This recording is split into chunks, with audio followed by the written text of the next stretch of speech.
Oh, boy. Russo'sBrand.com, where the pros are the pros. The Lucha Brothers were rumored to be going to WWE once their AEW contracts expired, with Penta El Zero M's deal coming up soon.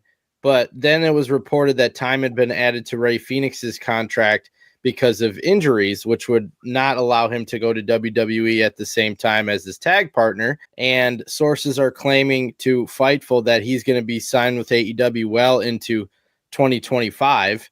While Fenix has started to let his frustrations come out on social media, saying that I needed a doctor and you ignored me for months.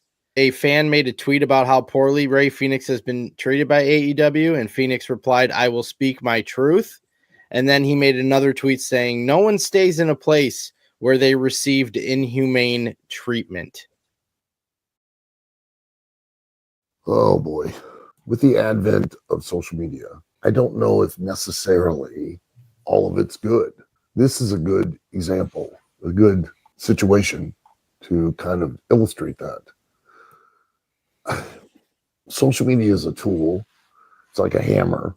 You can use a hammer, and it's very effective and it's very useful in the proper situations. But I don't know if social media is the proper situation to kind of use in this deal, because he's in a situation where he needs to, if he wants to, be basically released and let go. He's thinking that by reaching out to social media, he's going to some kind of way apply pressure, when all it could do is end up motivating ownership of AEW, Tony Khan, to simply go, you know what, this is now a personal issue and we're going to keep you out of spite. It's the wrong way to address problems. That's like when you break up with someone and you go to your friends and you sit there and you throw dirt on your ex. It doesn't make you look better. It makes everyone go, what's that make you? If they're so bad, why were you with them in the first place? And doing this in this situation is not going to help his case. It's one, it's going to make him look worse for doing it. And two, it's going to embolden AEW to want to keep him, just if nothing else, out of spite. And then if I were WWE and I see how he's behaving on social media in regards to AEW, I'm going to go, you know what? I don't know if I really want this guy, because he could be potentially a hassle and go be a problem. Does that make sense? Well, Al, let me be devil's advocate for a second. Okay. How can you be devil's advocate? I mean, Al, let me be devil's advocate for a second. All right. We are living in a world where branding is not only very important, but could be vital to one's career. Branding, because you're not going to be working for the WWE forever. You're not going to be working for AEW forever. You have to brand yourself. So when that time comes, when you're no longer with the big company, you've already established yourself and made a name for yourself. You're not living in a new age. I would have loved to finish my thought, Jeff, because I was so polite. I sat here, I listened to Al through the yawns and through the rubbing the eyes. I listened to everything he had to say. When he was done, then I went.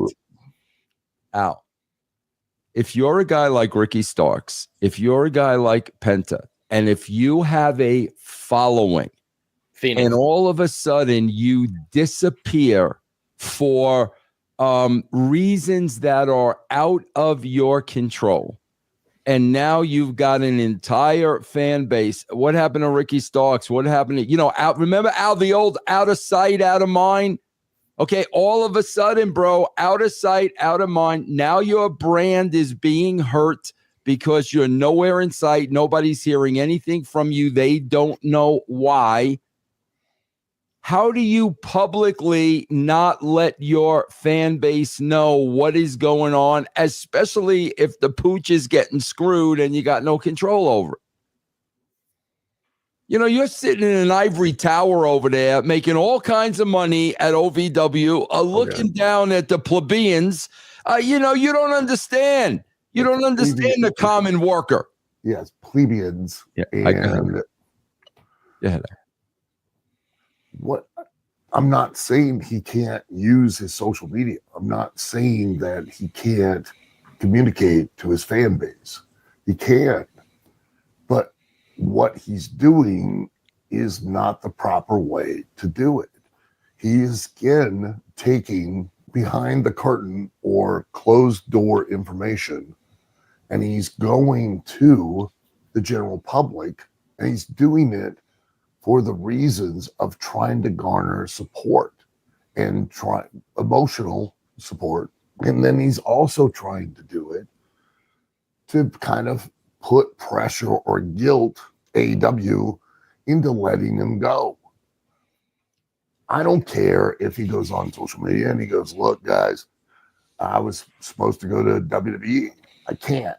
I have contractual obligations that prohibit me from doing so with AEW, and they are enforcing them. We're done. Now go and, keep building your fan base on social media. Keep doing your branding on social media. Talk to them about whatever you want to talk to them about. But don't continue to think that you're going to lead a smear campaign against AEW via social media that's somehow, one, going to blackmail AEW into releasing you, and somehow going to motivate WWE to go, you know what? Oh, I can't wait for this guy to come over here. Look at what he's doing on his social media with AEW. Jeez, this guy's money. He's going to be, not a problem. If we ever have a point of contention, he's not going to have an issue. He's not going to reach out to even greater amount of a social media following, thanks to us, to now try to blackmail us into, whatever negotiating we need to do. You know what I mean? Yeah, I understand that. If you're WWE, yeah, you don't think somebody's sitting there and going, well, this guy's a pain in the ass. It doesn't work the way these people think they do.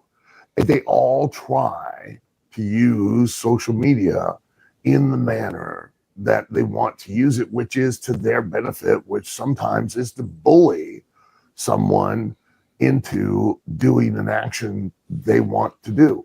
He's also trying to rile up his fan base, So I agree with that aspect of it. I agree. Give him emotional support. Right. Tell him he's great. Tell him that he's wrong. Tell him that he should be in WWE. Tell him that AEW is bad. AEW is wrong for keeping him. And then reach out en masse to AEW and try to put pressure on Tony Khan to release it. He's not doing it to build his brand. He's not doing it. Let me ask you this. Any other reason, but to use it as leverage. Let me ask you this.